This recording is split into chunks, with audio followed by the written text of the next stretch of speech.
Ramesh sir join ಆಗ್ತಾ ಇದ್ದಾರೆ. Sir ನಮಸ್ತೆ, ಕಾರ್ಯಕ್ರಮಕ್ಕೆ ಸ್ವಾಗತ ಸರ್. ನಮಸ್ತೆ ಮೇಡಮ್. ಸರ್ ನಮಸ್ತೆ. ಸದ್ಯ ಈಗ ದರ್ಶನ್ಗೆ ಜಾಮೀನು ಸಿಕ್ಕಿದೆ. ಈ ಒಂದು ಅಂಶವನ್ನ, ಈ ಬೇಲ್ ಸಿಕ್ಕಿರೋದಿರಬಹುದು ಅಥವಾ ಎಲ್ಲೋ ಒಂದ್ ಕಡೆ ಯಾವುದರಲ್ಲಿ ಲೋಪ ಆಯ್ತು, ಏನು ಎತ್ತ, ಅಥವಾ ಇದನ್ನ ಹೇಗೆ ನೀವು ಜಡ್ಜ್ ಮಾಡ್ತೀರಿ ಅಥವಾ ಅನಲೈಸ್ ಮಾಡ್ತೀರಿ ಸರ್? ನೋಡಿ, ಯಾವುದೇ ಪ್ರಕರಣಗಳಲ್ಲಿ ದಸ್ತಗಿರಿ ಮಾಡಿದಂಥ ಸಮಯದಲ್ಲಿ ಆರೋಪಿಗಳನ್ನ ಪ್ರಾಥಮಿಕವಾಗಿ ಡಿಫೆನ್ಸ್ ಏನಿದೆಯೋ ಅವ್ರು ತಗೊಳ್ಳುವಂಥ ಆರೋಪಿಗಳು ಅವ್ರು ಏನು ಸಾಕ್ಷ್ಯಾಧಾರಗಳನ್ನ ನಾವು ಸಂಗ್ರಹಿಸಿರ್ತೀವಿ ಮತ್ತು ನಾವು ತಯಾರಿಸಿರ್ತಕ್ಕಂಥ ಏನು ಚಾರ್ಜ್ ಶೀಟ್ ಇರ್ತದೆ ಅದ್ರ ಮೇಲೆ ಗದಾ ಪ್ರಹಾರ ಮಾಡೋದಕ್ಕೆ ಪ್ರಯೋಗ ಮಾಡ್ತಾರೆ. ಆ ಕಾರಣಕ್ಕೋಸ್ಕರನೇ ಅದೇ ಮಾನದಂಡವಾಗಿರ್ತದೆ ನ್ಯಾಯಾಲಯದ ಮುಂದೆ. ಬೇರೆ ಎಲ್ಲ ಗೌಣ, ನಾವೇನು ಮಾತಾಡ್ತೀವಿ, ಸಮಾಜದಲ್ಲಿ ಏನಾಗಿದೆ, ಮತ್ತು ಇದ್ರ ಬಗ್ಗೆ ಏನು ಮಾತಾಡ್ಕೊಳ್ತಾರೆ, ಮತ್ತು ಏನು ನಡೀತಾ ಇದೆ ಅಂತ ಅನ್ನುವಂಥದ್ದು ಎಲ್ಲ ಸಹ ಅದು ಗೌಣ ಆಗಿರ್ತದೆ. ಅದನ್ನು ಯಾವುದೂ ಸಹ ಗಣನೆಗೆ ಬರುವುದಿಲ್ಲ. ನ್ಯಾಯಾಲಯದ ಮುಂದೆ ಬರುವಂಥ ಸಮಯದಲ್ಲಿ ಈ ಕೇಸನ್ನು ಯಾರು ಮಾಡಿದ್ದಾರೆ, ಯಾವ ಕಾರಣಕ್ಕಾಗಿ ಮಾಡಿದ್ದಾರೆ, ಮತ್ತು ಇದರ ಮೋಟಿವ್ ಏನು, ಕೇಸ್ನ ಇವನನ್ನು ಕೊಲ್ಲೋದಕ್ಕೆ ಅದಕ್ಕೆ ಮೋಟಿವ್ ಅಂತ ಅನ್ನುವಂಥದ್ದು ಇರ್ತದೆ. ಬಲವಾದಂಥ ಕಾರಣ ಯಾವುದು, ಆ ಸಂಬಂಧದಲ್ಲಿ ಬಲವಾದಂಥ ಕಾರಣಕ್ಕೆ ಈ ಕೊಲೆ ಮಾಡೋದಕ್ಕೆ ಇವರು ಮನಸ್ಥಿತಿ ಗಟ್ಟಿಯಾಗಿತ್ತಾ, ಇವರೇ ಮಾಡಿದ್ದಾರೆ, ಇದ್ರಲ್ಲಿ ಮಾಡಿದ್ದವ್ರು ಯಾರು, ಇವ್ರ ಪಾತ್ರಗಳು ಏನೇನು ಅಂತೇಳಿ ಚಾರ್ಜ್ ಶೀಟಲ್ಲಿ ಪೂರ್ಣ ಪ್ರಮಾಣದಲ್ಲಿ ನಾವುಗಳು ಅದನ್ನು ವಿವರಣೆ ಮಾಡ್ಕೊಂಡು ಹೋಗ್ತೀವಿ. ಆದರೆ ಈ ದಸ್ತಗಿರಿ ಮಾಡಿರ್ತಕ್ಕಂಥ 17 ಜನಗಳನ್ನ ಯಾವುದೇ ಒಂದು ಪ್ರಕರಣದಲ್ಲಿ ಅತ್ಯಂತ ಸೂಕ್ಷ್ಮವಾಗಿ ಅವರ ಎಲ್ಲ ಪಾತ್ರಗಳನ್ನ ಪರಿಚಯ ಮಾಡಿಕೊಂಡು ಪಾತ್ರಗಳನ್ನ ಜೋಡಿಸ್ಕೊಂಡು ಆ ತನಿಖಾಧಿಕಾರಿ ಅದನ್ನ ಅದ್ಭುತವಾಗಿ ಒಂದು ಒಳ್ಳೆಯ ಬಟ್ಟೆ ಹೇಗೆ ನಾವು ನೇಯ್ತೀವೋ ಹಾಗೆ ನೇಯುವಂಥ ನೈಪುಣ್ಯತೆ ಬೇಕಲ್ಲ, ಅದು ಒಂದು ಸ್ವಲ್ಪ ಅನುಭವ ಇದ್ದಂಥ ಅಧಿಕಾರಿಗಳಿಗೆ ಅದು ನನ್ನ ಲೆಕ್ಕದಲ್ಲಿ. ಯಾಕೆಂತಂದರೆ ಅವರಾಗಲೇ ಕೋರ್ಟ್ಗಳಲ್ಲಿ ಹಲವಾರು ಏಟು ತಿಂದಿರ್ತಾರೆ. ನಾವುಗಳು ಆಗಲೇ ಸರಿಯಾಗಿ ಕೋರ್ಟ್ಗಳಲ್ಲಿ ಏನು ಮಾಡಬೇಕು, ಏನು ಮಾಡಬಾರ್ದು, ಏನು ಮಾಡಿದ್ರೆ ಸರಿ, ಎಲ್ಲಿ ಮಾಡಿದ್ರೆ ತಗಲಾಕೋತೀವಿ, ಇದು ಎಲ್ಲ ಥರವಾದಂತಹ ಎಲ್ಲ ಡಿಫೆನ್ಸ್ಗಳನ್ನ ನಾವು ತಗೊಳ್ಳುವಂತಹ ಸಾಮಾನ್ಯವಾಗಿ ಲೋಕೇಶ್ ಅವ್ರಿಗೆ ಗೊತ್ತಿರ್ತದೆ.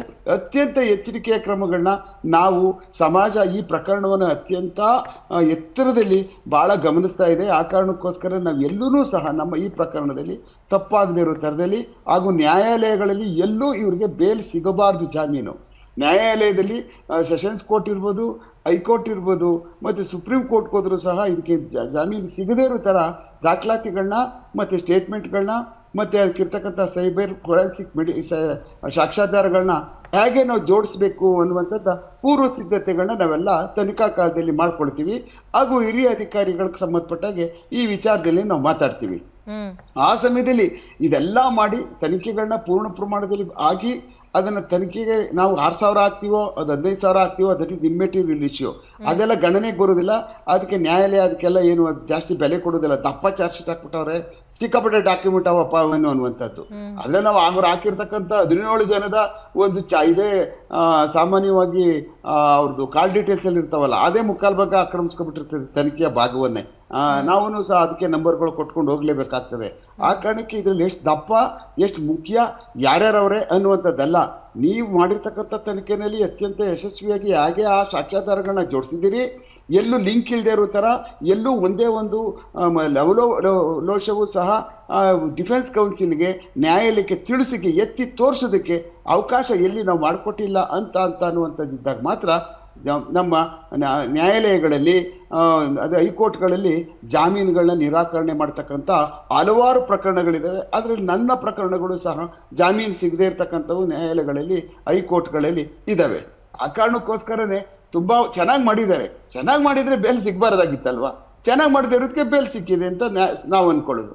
ಆದರೆ ನಾವು ಕರ್ನಾಟಕದಲ್ಲಿ ನಾವು ಜನಗಳು ಯಾವುದೇ ಒಂದು ನ್ಯಾಯಾಲಯದಿಂದ ಬಂದಂತಹ ಈ ಒಂದು ಆದೇಶಗಳನ್ನ ಅತ್ಯಂತ ಗೌರವವಾಗಿ ಕಾಣ್ತೀವಿ. ನಾವು ಅದನ್ನು ಯಾವ ರೀತಿ ತಗೊಂಡಿದೆ, ಯಾವ ರೀತಿ ಅವರು ಅದನ್ನು ಮನವೊಲಿಸಿದ್ದಾರೆ, ಹಾಗೂ ಈ ತನಿಖೆ ಮಾಡಿರ್ತಕ್ಕಂಥದ್ದು ಸಂಬಂಧಪಟ್ಟಾಗೂ ಹಾಗೂ ಡಿಫೆನ್ಸ್ನವರು ಏನು ತಗೊಂಡಂಥ ಒಂದು ನಿಲುವುಗಳೇನು, ಮತ್ತು ಅದಕ್ಕೆ ಸಂಬಂಧಪಟ್ಟಂಥ ಸಾಕ್ಷ್ಯಾಧಾರಗಳಿಗೆ ಹೇಗೆ ಜೋಡಿಸಿರ್ತಕ್ಕಂಥಕ್ಕೆ ಸಂಬಂಧಪಟ್ಟಾಗೆ ಹೇಗೆ ಮನವರಿಕೆ ಮಾಡಿಕೊಟ್ಟಿದ್ದಾರೆ, ಎಲ್ಲಿ ತಪ್ಪಾಗಿದೆ, ತಪ್ಪು ಮಾಡಿದರೆ ಯಾವ ಜಾಗದಲ್ಲಿ ಮಾಡಿದ್ದಾರೆ ಅಂತ ಅನ್ನುವಂಥದ್ದನ್ನ ಆ ಥರ ಮಾಡಿರೋದಕ್ಕೆ ಅವ್ರು ಯಶಸ್ವಿಯಾಗಿದ್ದಾರೆ. ಯಾರು ಪ್ರಾಸಿಕ್ಯೂಷನ್ ಸೈಡ್ ಅವರು ಯಶಸ್ವಿ ಆಗಿಲ್ಲ. ಇದರಲ್ಲಿ ಡಿಫೆನ್ಸ್ ಕೌನ್ಸಿಲ್ ಅವರು ಯಶಸ್ವಿಯಾಗಿರೋ ಕಾರಣಕ್ಕೋಸ್ಕರ ಇದರಲ್ಲಿ ಬೇಲ್ ಸಿಕ್ಕಿರುತ್ತೆ. ಅಂದರೆ ನಾವು ಸೋತೋಗ್ಬಿಟ್ಟು ಅಂತಲ್ಲ, ಪೊಲೀಸ್ನವ್ರುಗಳು ಬೇಲ್ ಸಿಕ್ಬಿಡ್ತಲ್ಲ, ಅಯ್ಯಯ್ಯೋ ಮುಗಿದೋಯ್ತು ನಮ್ಮ ಕತೆ, ಚಾಪ್ಟರ್ ಕ್ಲೋಸ್ ಆಗೋಯ್ತು ಅನ್ನುವಂಥದ್ದು ಖಂಡಿತವಾಗ್ಲೂ ಏನಿಲ್ಲ. ಇನ್ನು ಮುಂದೆ ಇರತಕ್ಕಂಥ ಸಾಕ್ಷಿಗಳನ್ನ ಇರ್ತಕ್ಕಂಥ ನಾವು ಏನು ಜೋಡಣೆ ಮಾಡ್ತಿರ್ತಕ್ಕಂಥ ಎಲ್ಲ ಸೈಂಟಿಫಿಕ್ ಎವಿಡೆನ್ಸಸ್ಗಳನ್ನ ನ್ಯಾಯಾಲಯದ ಮುಂದೆ ತಗೊಬರ್ತಕ್ಕಂಥ ಅತ್ಯಂತ ಜವಾಬ್ದಾರಿಯುತವಾದಂಥ ಕೆಲಸ ನಮ್ಮ ಮೇಲಿರ್ತದೆ. ಈಗೇನು ಎದೆ ಗುಂದ್ಬಿಟ್ಟು ಅಯ್ಯೋ ಈಗ ಬಿಟ್ಬಿಟ್ರಲ್ಲ ನಮ್ಮ ಕೇಸೆಲ್ಲ ಮುಗಿದೋಯ್ತು, ಏನೂ ಇಲ್ಲ, ಈ ಕೇಸ್ ಒಳಗಡೆ ಬಂಡವಾಳನೇ ಇಲ್ಲ ಅಂದ್ಬಿಟ್ಟು ಅಂತ ಎದೆಗೊಂದು ಅವಶ್ಯಕತೆ ಖಂಡಿತವಾಗ್ಲೂ ಇಲ್ಲ. ನ್ಯಾಯಾಲಯ ಯಾವ ಒಂದು ಅಂಶಗಳನ್ನ ಇಟ್ಕೊಂಡು ಇದನ್ನು ಕೊಟ್ಟಿದೆಯೋ ಅದಕ್ಕೆ ಸಂಬಂಧಪಟ್ಟಂಗೆ ನಾವು ಸಹ ಈಗ ಮುಂದೆ ವಿಚಾರಣಾ ಕಾಲದಲ್ಲಿ ಅದನ್ನು ವಿಚಾರಣೆ ಈಗ ಬರುತ್ತಲ್ಲ ಬಹಳ ಯಶಸ್ವಿಯಾಗಿ ಅದನ್ನೇ ಕೇಳಲಿಕ್ಕೆ ಬಂದೆ. ಪೊಲೀಸರ ಮುಂದೆ ಬೇರೆ ಬೇರೆ ಈಗ ನೆಕ್ಸ್ಟ್ ಏನು ಆಪ್ಷನ್ಸ್ ಇದೆ ಸರ್? ಏನ್ ಮಾಡಬಹುದು ಅವ್ರು? ಅಂದ್ರೆ ಸುಪ್ರೀಂ ಕೋರ್ಟ್ ಮೊರೆ ಹೋಗ್ಬೋದಾ ಜಾಮೀನನ್ನ ರದ್ದು ಕೋರಿ? ನೆಕ್ಸ್ಟ್ ಆಪ್ಷನ್ಸ್ ಏನಿದೆ ಪೊಲೀಸರಿಗೆ ಏನ್ ಮಾಡಬಹುದು? ಖಂಡಿತವಾಗ್ಲೂ ಪೊಲೀಸರುಗಳಿಗೆ ನೋಡಿ, ನಮಗೆ ಹೇಗೆ ಪ್ರಾಸಿಕ್ಯೂಷನ್ ಸೈಡ್ ಅವ್ರಿಗೆ ಇರ್ತದೋ, ಸಾರಿ ಡಿಫೆನ್ಸ್ ಕೌನ್ಸಿಲ್ ಅವ್ರಿಗೆ ಅಷ್ಟೇ ಅಧಿಕಾರ ನಮಗೂ ಇರ್ತದೆ.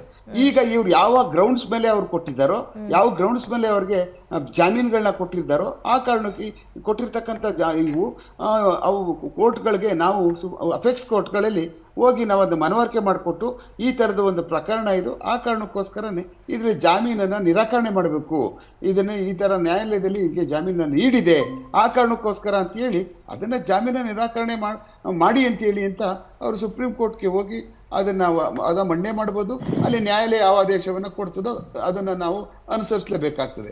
ಆದರೆ ಒಂದು ಏನು ಅಂದರೆ, ಇಷ್ಟೊಂದು ಗಮನ ಸೆಳೆದಂಥ ಈ ಪ್ರಕರಣ, ರಾಜ್ಯದ ಗಮನವನ್ನು ಸೆಳೆದಂಥ ಇಂಥ ಪ್ರಕರಣ, ಜನ ಹಲವಾರು ಅಯ್ಯೋ ಅವ್ರು ಮರ್ಡರ್ ಮಾಡಿದವರು 5 ವರ್ಷ ಇದ್ರು, ಅಯ್ಯೋ ಇವರು ಮರ್ಡರ್ ಮಾಡಿದವರು 8 ವರ್ಷ ಇದ್ರು, ಇವರು ಮರ್ಡರ್ ಮಾಡಿದವರು 14 ವರ್ಷ ಇದ್ರು, ಇವರು ಹೇಗೆ 6 ತಿಂಗಳಲ್ಲೇ ಹೊರಗಡೆ ಬಂದ್ಬಿಟ್ರು, ಹೆಂಗ್ ಬರೋಕ್ಕಾಯ್ತದೆ, ಕೊಲೆ ಮಾಡಿದ್ರೆ ಹೊರಗಡೆ 6 ತಿಂಗಳಿಗೆ ಬಂದ್ಬಿಡ್ಬೋದಾ ಅನ್ನುವಂತಹ ಒಂದು ಮನಸ್ಥಿತಿಗಳಿರ್ತಾವಲ್ಲ ಅವರುಗಳಿಗೆ ನಾವು ಸಾಂತ್ವನ ಹೇಳ್ಬೇಕಾಗಿರ್ತದಲ್ಲ. ಅದು ಬಹಳ ಅತ್ಯಂತ ಜವಾಬ್ದಾರಿ ಕೆಲಸ. ಇದೇನಿದು ಕೊಲೆ ಮಾಡಿದವ್ರಲ್ಲ ಹಿಂಗ್ ಬಂದ್ಬಿಡ್ಬೋದಾ? ನೀವು ಎಲ್ಲೋ ಒಂದ್ ಕಡೆ ಕೊಲೆ ಮಾಡಿದವ್ರಿಗೆ ಹೋಗ್ರಿ, ಪಿಕ್ ಪಾಕೆಟ್ ಮಾಡಿ ಒಳಗಾಕಿರೋರೆ 1 ವರ್ಷ ಆದ್ರೂ ಹೊರಗಡೆ ಬಂದಿರಲ್ಲ ಸರ್. ಅದನ್ನ ಈ ಸಮಯದಲ್ಲಿ ನಾವು ಅದನ್ನ ಹೇಗೆ ನಾವು ಪೊಲೀಸರುಗಳು ಎದುರಿಸ್ಬೇಕು, ಆ ಜನಕ್ಕೆ ಧೈರ್ಯನ ಹೆಂಗೆ ತುಂಬಬೇಕು, ಈ ಪ್ರಕರಣಗಳಲ್ಲಿ ಈಗ 6 ತಿಂಗಳಿಂದ ಹೊರಗಡೆ ಬಂದ್ಬಿಟ್ಟಿದ್ದಾರೆ, ಬಂದಿರೋದು ಯಾವ್ಯಾವ ಕಾರಣಕ್ಕೆ ಬಂದಿದ್ದಾರೆ, ನಾವು ಸುಪ್ರೀಂ ಕೋರ್ಟ್ ಒಳಗಡೆ ಅದನ್ನು ಹೋಗ್ತೀವಿ, ಅದನ್ನು ಚಾಲೆಂಜ್ ಮಾಡ್ತೀವಿ, ಚಾಲೆಂಜ್ ಮಾಡಿ ಅದಕ್ಕೆ ಸಂಬಂಧಪಟ್ಟಾಗೆ ನಾವು ಜಾಮೀನನ್ನು ಕ್ಯಾನ್ಸಲ್ ಮಾಡಿಸ್ತಕ್ಕಂಥ ಎಲ್ಲ ನಮಗೆ ಮಾರ್ಗೋಪಾಯಗಳಿರೋದ್ರಿಂದ ಆ ಕೆಲಸವನ್ನು ಮಾಡ್ತಕ್ಕಂಥದ್ದು ನಮ್ಮ ಕೆಲಸ. ನ್ಯಾಯಾಲಯ ಮನಗೊಂಡು ನ್ಯಾಯ ಅದನ್ನು ಒಪ್ಕೊಂಡು ಜಾಮೀನನ್ನು ಕೊಟ್ಟಿರ್ತಕ್ಕಂಥದ್ದು ನಾವು ಖಂಡಿತವಾಗ್ಲೂ ಪೊಲೀಸರ ವಿರೋಧ ಇಲ್ಲ, ಖಂಡಿತವಾಗ್ಲೂ ನಮ್ಗೆ ಯಾವುದೇ ಥರವಾದಂಥ ಅಪಜಯ ಖಂಡಿತವಾಗ್ಲೂ ಇಲ್ಲವೇ ಇಲ್ಲ. ನಾವ್ಯಾಕೆ ಅಪಜಯ? ನಮ್ಮ ಇನ್ನೂ ಅಪಜಯ ಜಯ ಇರ್ತಕ್ಕಂಥದ್ದು ಟ್ರಯಲ್ ನಡೆಯುವಂಥ ಸಮಯದಲ್ಲಿ ಆ ಮನುಷ್ಯರಿಗೆ.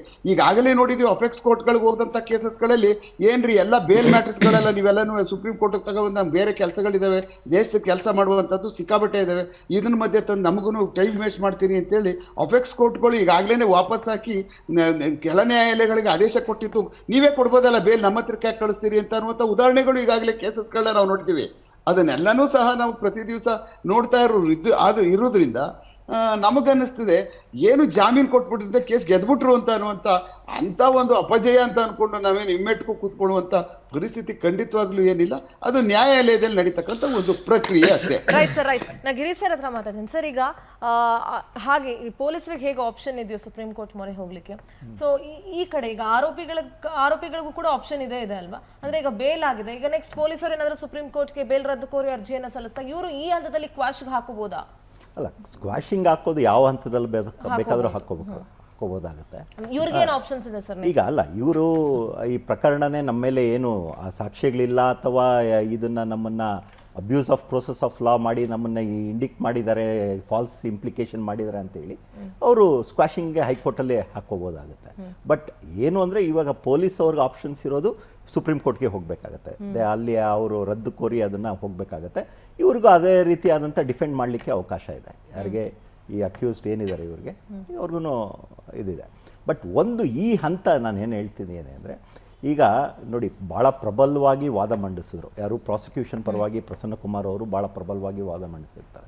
ಇಲ್ಲಿ ಏನಾಗುತ್ತೆ ಅಂದರೆ, ನಮ್ಮ ಕ್ರಿಮಿನಲ್ ಜೂರಿಸ್ಪ್ರುಡೆನ್ಸ್ ಸಿಸ್ಟಮೇ ಯಾವ ರೀತಿ ಇದೆ ಅಂದರೆ 90% ನೀವು evidence in favor of the accused, I mean against the accused ಇರಲಿ, 10% if you create a doubt in the mind of the court will always, that benefit of doubt will always go to the court. That is the system that has been prevailing over here. So 90% evidence ಕೆಲಸಕ್ಕೆ ಬರಲ್ಲ. one because ಏನಂದ್ರೆ ಯಾವ ರೀತಿಯಾದಂಥ ಒಂದು premise ಮೇಲೆ ನಾವು ಹೋಗ್ತೀರಿ ಅಂದರೆ, ಅವನು ಯಾವತ್ತಿದ್ರೂ ನಿರಪರಾಧಿ ಅಂತಲೇ ಆ ಒಂದು ಪೂರ್ವಭಾವನೆ ಮೇಲೇ ನಾವು ಹೋಗೋದು. ಸೊ ಆ ಇದರಲ್ಲಿ ಏನಾಗುತ್ತೆ, ಈ 90% ಎವಿಡೆನ್ಸ್ ಇದ್ದು 10% ಯಾವುದಾದ್ರೂ ಒಂದು ಡೌಟ್ ಕ್ರಿಯೇಟ್ ಆಯಿತು ಅಂದರೆ ಕೋರ್ಟ್ ಮುಂದೆ, ಆ the cardinal principles of criminal law interpretations ಏನು ಹೇಳುತ್ತೆ ಅಂದರೆ that benefit should go to the accused ಅಂತ ಹೇಳ್ತಾರೆ. That is how it is. Okay. So ಈ ಒಂದು ಸಂದರ್ಭದಲ್ಲಿ ನಾನು ಅದಕ್ಕೆ we should appreciate the prosecution, Prasanna Kumar ಅವ್ರನ್ನ ಭಾಳ ಚೆನ್ನಾಗಿ ವಾದ ಮಂಡಿಸಿದ್ದಾರೆ. ಬಟ್ ಆದ್ರೂ ಈ ಹಂತದಲ್ಲಿ we cannot say that prosecution has failed. Prosecution has done a very tremendous job how ಅದನ್ನು ಇದನ್ನು ಅವರ ಒಂದು ಕೇಸ್ನ ಡಿಫೆಂಡ್ ಮಾಡಲಿಕ್ಕೆ. ಸರ್, ಮತ್ತೊಂದು ಪ್ರಶ್ನೆ ನಾನು ಕೇಳಬೇಕು. ಈಗ ಉಮೇಶ್ ಸರ್ ಹೇಳ್ದಂಗೆ ಏನಪ್ಪ ಇವ್ರಿಗೆ ಇಷ್ಟು ಬೇಗ ಬೇಲ್ ಸಿಕ್ಬಿಡ್ತಲ್ಲ, ಎಷ್ಟೋ ಜನ ಒಳಗಡೆ ಇದ್ದಾರೆ, ಬೇಲ್ ಸಿಕ್ಕಿಲ್ಲ. ಎಲ್ಲೋ ಒಂದು ಕಡೆ ಜನಗಳ ಮೈಂಡಲ್ಲಿ ಹಣ ಒಂದಿದ್ರೆ ಅಥವಾ ಅಧಿಕಾರ ಒಂದಿದ್ರೆ ಏನು ಬೇಕಾದರೂ ಆಗ್ಬಿಡುತ್ತೆ ಅನ್ನುವಂಥ ಒಂದು ಮೈಂಡ್ ಸೆಟ್ಟು ಬಂದ್ಬಿಟ್ಟಿದೆ sir already. I don't know, ಅಂದರೆ ನಾನು ಈ ಪ್ರಕರಣದಲ್ಲಿ ಹಾಗೆ ಆಗಿದೆ ಹಿಂಗೆ ಆಗಿದೆ ಅಂತ ನಾನು ಹೇಳ್ತಾ ಇಲ್ಲ. ಸಹಜವಾಗಿ ಅದು ಬರುತ್ತೆ. ಯಾಕೆಂದರೆ ಬಡವ್ರಿಗೆ ಆದರೆ ಅಷ್ಟು ಬೇಗ ಅಂದರೆ ಅವರು ನೋಡಿ, ಇನ್ನು ಇದರಲ್ಲಿ ಇರುವಂಥ ಎಷ್ಟೋ ಜನ ಇನ್ನೂ ಅವ್ರಿಗೆ ಈ ಕಾನ್ಸೆಪ್ಟೇ ಗೊತ್ತಿಲ್ಲ. ಈ ಕೇಸಲ್ಲಿ ಫಿಕ್ಸ್ ಆಗಿರೋರಿಗೆ ಆ 17 ಜನರಲ್ಲಿ ಎಷ್ಟೋ ಜನದ ಮನೇಲಿ ಕೂಲಿ ಮಾಡ್ಕೊಂಡು ಬದುಕ್ತಾ ಇದ್ದಾರೆ, ಎಷ್ಟೋ ಜನದ ಮನೇಲಿ ಗಾರೆ ಕೆಲಸ ಮಾಡ್ಕೊಂಡು ಬದುಕ್ತಾ ಇದ್ದಾರೆ. ಅವ್ರಿಗೆ ಬೇಲ್ ಕೊಡೋರು ಕೂಡ, ಅಂದರೆ ಬೇಲ್ ಕೊಡಿಸ್ಕೊಡೋದಕ್ಕೆ ಓಡಾಡೋರು ಕೂಡ ಯಾರೂ ಇಲ್ಲ. ಸೊ ಅಂಥದ್ರಲ್ಲಿ ಇನ್ನೂ ಒಂದಷ್ಟು ಜನ ಇದ್ದಾರೆ. ಬಟ್ ಈ ಪ್ರಕರಣವನ್ನು ಹೊರತುಪಡಿಸಿ ಕೂಡ ಸಣ್ಣ ಪುಟ್ಟ ಕಳ್ತನನೋ ಇನ್ನೇನೋ ಮಾಡಿ ಸಿಗಾಕೊಂಡವ್ರು ಕೂಡ ಬಹಳಷ್ಟು ಜನ ಇದ್ದಾರೆ. ಅವ್ರಿಗೆಲ್ಲ ಬೇಲ್ ಅನ್ನೋದು ಮರೀಚಿಕೆ ಆಗ್ಬಿಟ್ಟಿದೆ, ಅಥವಾ ಜೈಲಿಂದ ಹೊರಗೆ ಬರೋದೇ ಒಂದು ಮರೀಚಿಕೆ ಆದಂಗೆ ಆಗ್ಬಿಟ್ಟಿದೆ. ಇಲ್ಲ, ಜುಡಿಷಿಯರಿಯಲ್ಲಿ ಈಗ ನೋಡಿ, ಈಗ ನಮಗೆ ವಿ ಹ್ಯಾವ್ ಗಾಟ್ ಈಗ ಒಂದು ಆಕ್ಸೆಸ್ ಟು ಜಸ್ಟಿಸ್ ಅನ್ನೋದು it's a one of the fundamental rights ಎಲ್ಲರಿಗೂ. ಯಾರು ಅವನು ಸಾಹುಕಾರ ಇರಲಿ ಅಥವಾ ಬಡವ ಇರಲಿ, ಯಾವುದೇ access to justice it is one of the fundamental rights recognised and our constitution. So ಆ ಒಂದು ಸಂದರ್ಭದಲ್ಲಿ ಏನಾಗುತ್ತೆ, ಇಲ್ಲ ಕೆಲವ್ರಿಗೆ ಆಕ್ಸೆಸಿಬಿಲಿಟಿ ಇರೋದಿಲ್ಲ. ಯಾರಿಗೆ ಈಗ ಸಪೋಸ್ ಏನೋ ಒಂದು ಕ್ರೈಮ್ ಮಾಡಿರ್ತಾನೆ, ಕ್ರೈಮ್ ಮಾಡಿದಾಗ ಏನಾಗುತ್ತೆ, ಅವನಿಗೆ ಹೈಕೋರ್ಟ್ ಟ್ರಯಲ್ ಕೋರ್ಟ್ ರಿಜೆಕ್ಟ್ ಮಾಡಿರುತ್ತೆ ಬೇಲು. ಹೈಕೋರ್ಟ್ಗೆ ಬಂದು ಅಲ್ಲಿ ಲಾಯರ್ ಫೀಸ್ ಕೊಟ್ಟು ಅವನು ನಡೆಸೋವಂಥ ಒಂದು ಇದಿರೋದಿಲ್ಲ. ಬಟ್ ಅದಕ್ಕೆ ನಮಗೆ ಆದಂಥ ಒಂದು ವ್ಯವಸ್ಥೆ ಇದೆ. ಆ ವ್ಯವಸ್ಥೆನ ಅವರು ಉಪಯೋಗಿಸ್ಕೊಂಡಿರೋದಿಲ್ಲ. ಆ ವ್ಯವಸ್ಥೆ ಏನಿದೆ, ಫ್ರೀ ಲೀಗಲ್ ಏಡ್ ಇದೆ. ಫ್ರೀ ಲೀಗಲ್ ಏಡ್ ಸ್ಟೇಟೇನೆ ಪ್ರೊವೈಡ್ ಮಾಡುತ್ತೆ. Okay, that is very important. ಅದನ್ನು ಸುಮಾರು ಜನಕ್ಕೆ ಒಂದು ಅರಿವೇ ಇಲ್ಲ. ಅದನ್ನು ಉಪಯೋಗಿಸ್ಕೋಬೋದು ಅದನ್ನು. ಸೊ ಆ ಇದರಲ್ಲಿ ನಾನು ಹೇಳೋದು ಏನು ಅಂದರೆ, ಜುಡಿಷರಿ ಏನಿದೆ ಯಾರನ್ನೂ ಭೇದ ಭಾವ ಮಾಡೋದಿಲ್ಲ. That is their principle and it is been running on that premise.